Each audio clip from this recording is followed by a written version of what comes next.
ஒரு நாளைக்கு எத்தனை முறை மூச்சை அப்படி இழுத்து நல்லா விடுறோம்?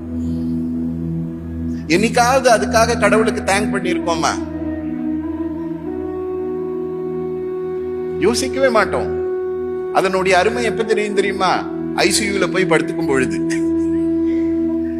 அப்ப அங்க அந்த ஆக்சிஜன் வைப்பாங்க, அவங்க வச்சாலும் சொல்லுவாங்க பேஷண்ட் எடுத்துக்க முடியலன்னு. அது வரைக்கும் அதனுடைய அருமை தெரியாது. அது வரைக்கும் என்ன அப்படி போகுது. ஆனா அப்பதான் தெரியும், இது எல்லாமே நம்ம வாழ்க்கையில தினந்தோறும் நடந்துட்டு இருக்கிற அதிசயம்.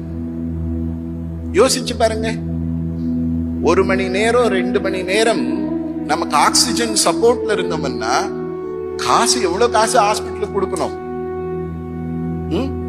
அப்ப வாழ்நாள் முழுக்க நம்ம ஆக்சிஜன் கொடுத்துட்டே இருந்தாங்களே, என்னைக்காவது கடவுளுக்கு இவ்வளவு ஆக்சிஜன் கொடுத்திருக்கீங்களே உங்களுக்கு நன்றின்னு யாராவது சொல்லியிருக்கோமா? எனக்கு இது கொடுக்கல, எனக்கு அது நடக்கல, இது கிடைக்கல, இதுதான் சொல்லிட்டு இருப்போம். கடவுள் கொடுத்த எவ்வளவு விஷயங்கள் இருக்கு வாழ்க்கையில.